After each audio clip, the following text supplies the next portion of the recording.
Hello বন্ধুরা, air রান্নাঘরে তোমাদেরকে স্বাগত। আর আজকে একটা নতুন রেসিপি নিয়ে এসেছি তোমাদের কাছে। আজকে নিয়ে নিয়েছি কাতলা মাছের মাথা দিয়ে করব একটা আলু দিয়ে তরকারি। সেই জন্য নিয়েছি একটা গোটা কাতলা মাছের মাথা নুন হলুদ মাখিয়ে রেখেছি। তার সঙ্গে নিয়েছি এখানে আলু, এখানে রসুন, রসুনটা একটু বেশি করে নিয়েছি। এখানে আদা কুচি, দুটো কাঁচা লঙ্কা নিয়েছি, কারণ লঙ্কাগুলো খুব ঝাল, ওই জন্য দুটো কাঁচা লঙ্কা দিয়েছি। এবার তোমরা কাঁচা লঙ্কা দিয়েও করতে পারো, নাহলে গুঁড়ো লঙ্কা দিয়েও করতে পারো। আর তার সঙ্গে একটা বড় মাপের টমেটো, একটা বড় মাপের পেঁয়াজ কুচিয়ে নিয়েছি, আর কিছু গুঁড়ো মশলা নিয়েছি। এখানে প্রথমে ফোড়নে এই যে গোটা গরম মশলা, গরম মশলার মধ্যে এলাচ, লবঙ্গ, দারচিনি, শুকনো লঙ্কা, তেজপাতা, আর একটু গুঁড়ো মশলা আছে, এটা জিরে গুঁড়ো, ধনে গুঁড়ো, হলুদ গুঁড়ো। আর যেহেতু কাঁচা লঙ্কা দিচ্ছি ওই জন্যে লঙ্কা গুঁড়ো আর দিইনি, কাশ্মীরি লঙ্কার গুঁড়ো। এখানে স্বাদ মতো নুন আর একটু চিনি। একটু যে কোনো তরকারির মধ্যে একটু চিনি দিলে রান্নার টেস্টটা আলাদা হয়, ওই জন্যে চিনি। চলো এখন আর বক বক করবো না, একবারে রান্নাতে ফিরে আসি। আর কড়াই বসিয়ে দিয়েছি।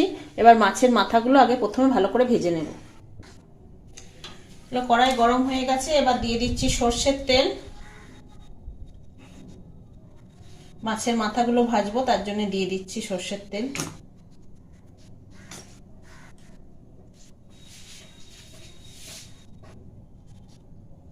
তেলটা গরম হয়ে গেছে, দিয়ে মাছের মাথাগুলো ভেজে নিচ্ছি।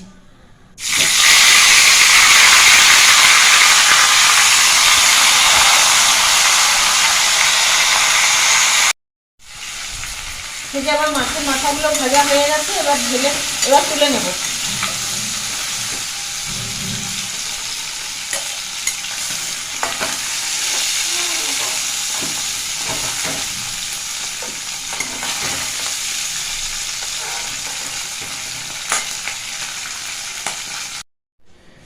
কড়াই বসিয়ে দিয়েছি আবার।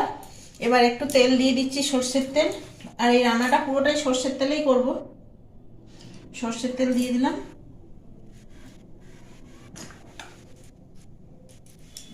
দিয়ে এবার আলুগুলো ভেজে নেব।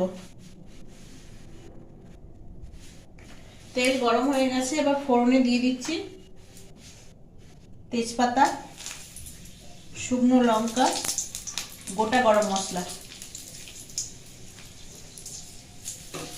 এবার আলুগুলো ভেজে নেব।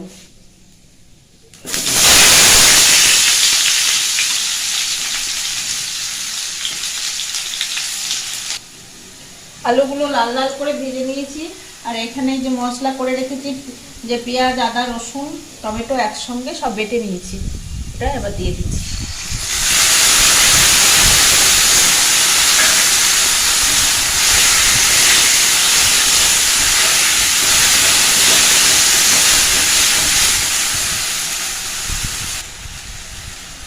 এবার এখানে গুঁড়ো মশলাগুলো রেখেছি, সেইগুলো দিয়ে দিচ্ছি।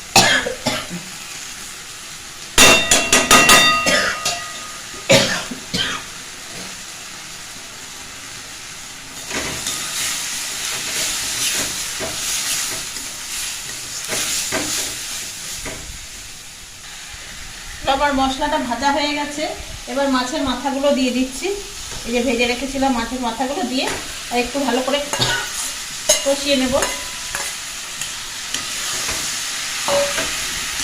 আর আমরা এরকম মাছের মাথা বাড়িতে অনেক সময় কি করব নানা রকম চিন্তা করতে থাকি। হ্যাঁ, ওই জন্যে পড়েই থাকে বাড়িতে, ফ্রিজের মধ্যে রাখাই থাকে বেশিরভাগ বাড়িতে। মাছের মাথা দিয়ে কি করা যাবে, অনেকে খেতে চায় না। এরকম যখন অনেক মাথা জমে যাবে, তোমরা এরকমভাবে রান্না করে খেয়ে দেখবে, খুব সুন্দর হয়। মাংস খেলেও মনে হবে কি এই খাবারটা খাই। চিনি,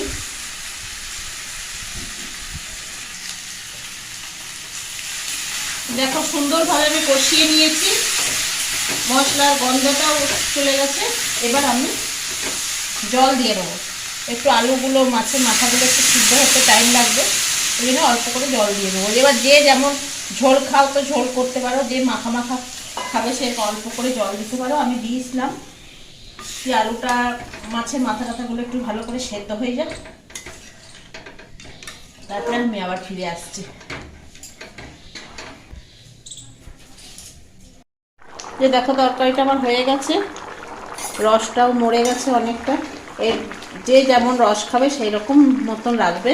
আর আমি এই যে এইরকমভাবে এইরকম রসটা রাখছি। আর গরম মশলা দিচ্ছি না, তোমরা যদি পারো ইচ্ছে করলে গরম মশলা দিতে পারো। আমি যেহেতু ফোড়নে গরম মশলা দিয়েছি ওই জন্য দিইনি।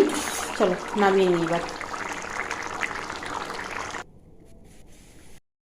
যে ধনে পাতা দিয়ে নামিয়ে নিয়েছি তরকারিটা, এরকম কালার এসছে দেখো।